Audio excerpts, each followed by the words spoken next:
Hello everyone, welcome to LG Images Vlog PH. So I can't wait to share with you this topic because I know you've been waiting for this, and if you haven't watched the first video of this lesson, you may watch here the modal auxiliary verb. So without further ado, let's go and discuss the topic.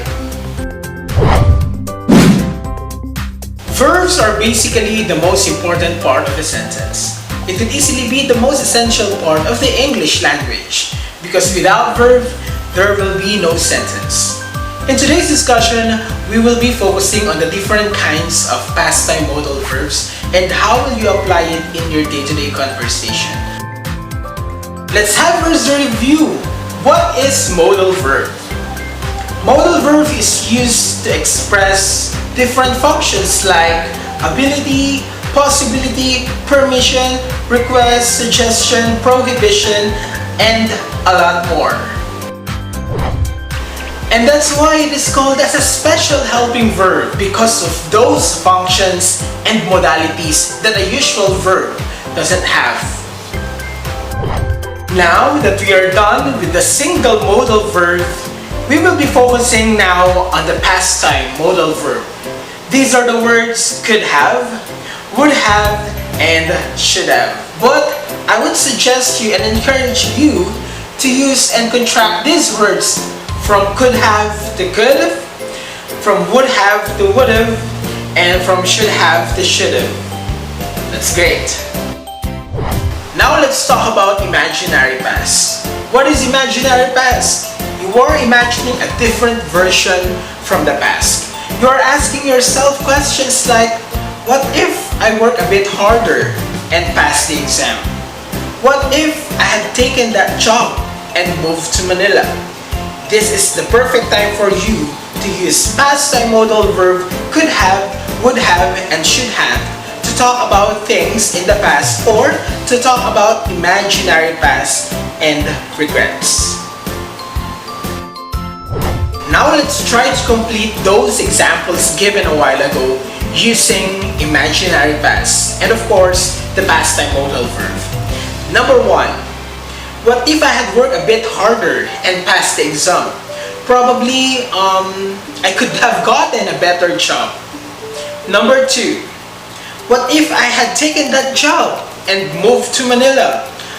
Probably I would have achieved my goals. Okay, remember, since we have the word have in the sentence, our main verb now should be in past participle. Remember that. That is the rule in English. Another thing, there are so many students who are asking, Sir, I don't have idea about irregular verbs, or I don't have idea, sir, about past participle. The only thing that you need to do is to memorize the chart of irregular verb. There is no such rule in making or creating that word. All you need to do is to memorize the chart of irregular verb, most especially the past participle. Unlike in regular, which is add D or ED at the end of the word. For example, walk to walked, jump to jump. How about irregular verbs? We have be, is, and are, and then been. We have drive, and then driven. Have eat, and eaten. Those are just some of the examples of regular and irregular verbs.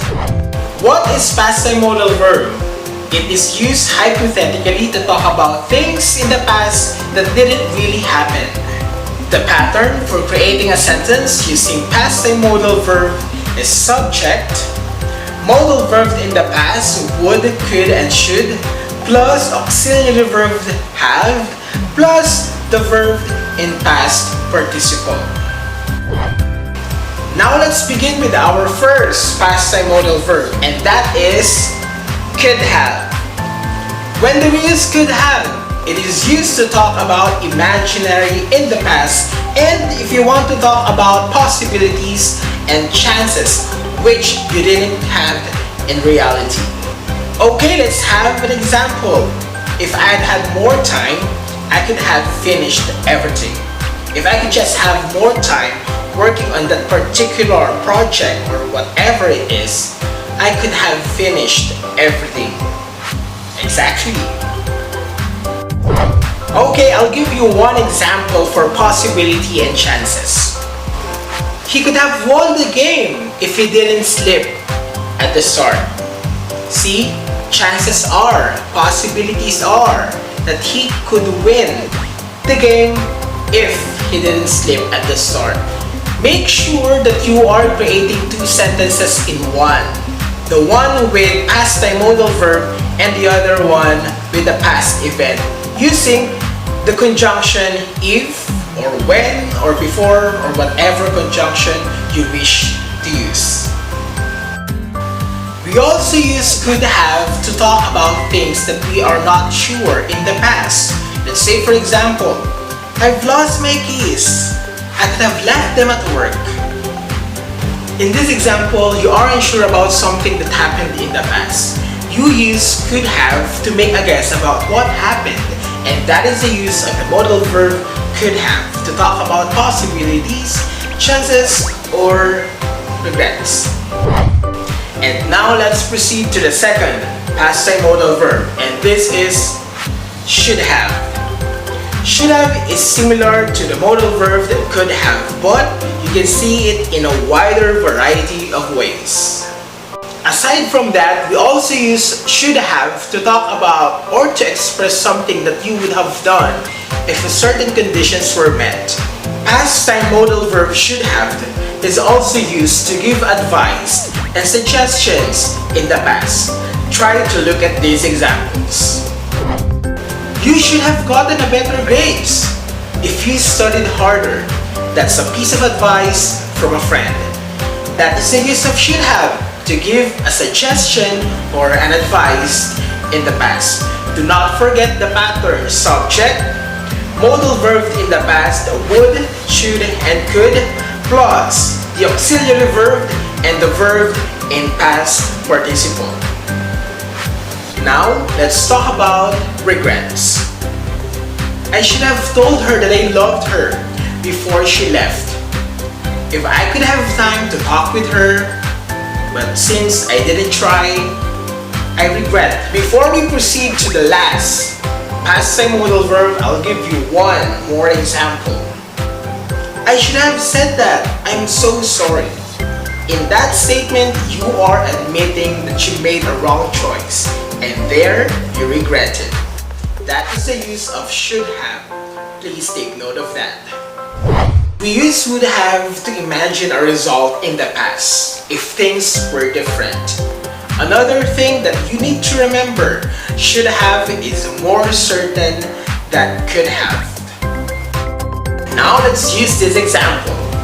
She wouldn't have gone wet in the rain if she had taken her umbrella. That statement is obviously showing a strong certainty. If you're using umbrella, you're not gonna get wet in the rain. Exactly. Now let's try to have this last example. If I had enough money, I could have bought a car. And the explanation there, since I don't have money, I do not buy a car. Just a friendly reminder for everyone, if you're trying to create a sentence using pastime modal verb, you need to create two sentences with subordinating conjunction.